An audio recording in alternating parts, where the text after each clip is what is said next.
भारत और बांग्लादेश के बीच व्यापारिक संबंध रहे हैं। जब तक शेख हसीना रहीं तब तक भारत और बांग्लादेश के बीच बेहतर व्यापार संबंध के तौर पर आदान प्रदान भी होता रहा। एक्सपोर्ट की बात करें तो करीब 20 बिलियन डॉलर का एक्सपोर्ट जो है वो भारत करता है बांग्लादेश को। बांग्लादेश करीब 2 बिलियन डॉलर का एक्सपोर्ट करता है, यानी हम इंपोर्ट करते हैं। लेकिन व्यापार को लेकर के इस समय जो बांग्लादेश में डिसीजंस लिए जा रहे हैं वो बहुत खतरनाक हैं, क्योंकि अंतरिम गवर्नमेंट जो बनी है उसने साफ तौर पे कहा है कि अब 2 लाख रुपए की लिमिट होगी। इससे ज़्यादा की लिमिट नागरिकों की नहीं, उससे ज़्यादा वो पैसा निकाल नहीं सकते एक हफ्ते के अंदर। ऐसे में व्यापार कैसे चलेगा? प्रवीण खंडेलवाल जी हमारे साथ में हैं, सांसद हैं, और सबसे बड़ी बात ये कि जो व्यापार है उसके साथ पूरी तरीके से जुड़े हुए हैं। 25 करोड़ लोग जो व्यापार के साथ जुड़े हुए हैं वो भी इनको जानते हैं। सबसे पहले तो ये जानना चाहूँगा सर कि क्या आपको लगता है किस तरह से ये कब तक मामला सॉल्व हो पाएगा और कितना घाटा अब तक हो चुका है? देखिए, ये हमें समझना होगा, बांग्लादेश हमारे एक्सपोर्ट में हमारा स्ट्रेटेजिक पार्टनर था भी और है भी। लेकिन जिस प्रकार के हालात पिछले दिनों में बांग्लादेश में हुए हैं उससे निश्चित रूप से भारत के व्यापारियों के मन में चिंता है। जैसा आपने कहा, 18.5 बिलियन का हम एक्सपोर्ट करते हैं, ये एक बड़ा आंकड़ा है।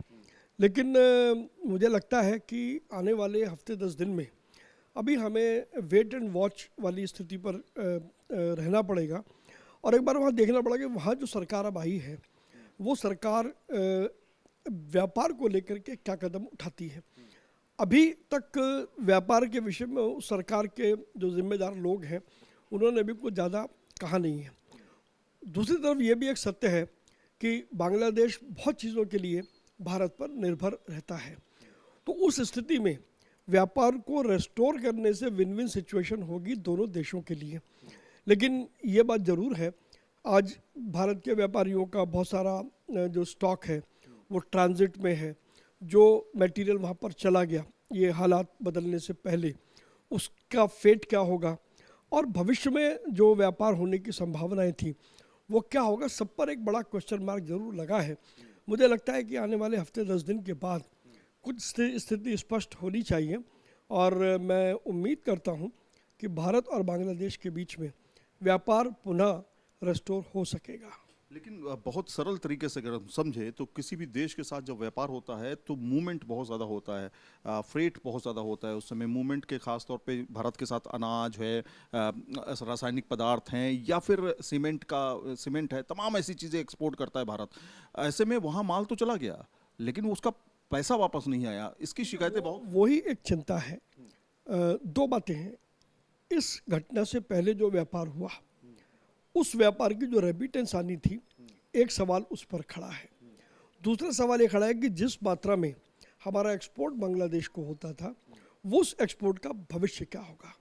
ये दोनों चीज़ें बहुत महत्वपूर्ण है और इसको समझने के लिए मुझे लगता है कि अभी हमें हफ्ते 10 दिन हमें ज़रूर प्रतीक्षा करनी चाहिए और मुझे पूरी उम्मीद है कि कुछ ना कुछ इसका हल ज़रूर निकलेगा और भारत के व्यापारियों के मन में जो चिंताएँ हैं वो चिंताएँ काफ़ी हद तक दूर होंगी।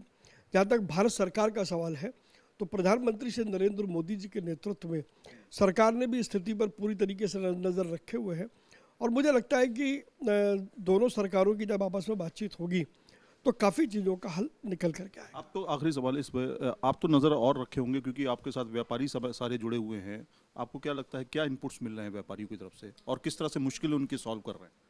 देखिए, व्यापारी भी अभी असमंजस की स्थिति में है क्योंकि वहाँ की सरकार का अभी ट्रेड को लेकर के कोई फंडामेंटल स्टेटमेंट नहीं आया है। हम सब इंतज़ार कर रहे हैं कि वहाँ की सरकार का ट्रेड के प्रति क्या रुख होने वाला है, उनकी पॉलिसी क्या रहेगी, उनकी प्रायोरिटीज़ क्या होंगी, उनके पैरामीटर्स क्या होंगे।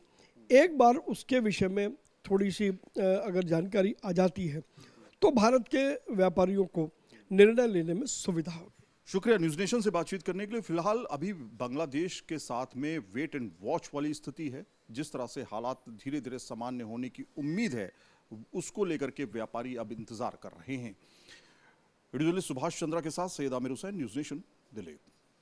न्यूज़ नेशन अब व्हाट्सएप पर खबरों की ताजा अपडेट के लिए न्यूज़ नेशन के इस QR कोड को स्कैन करें।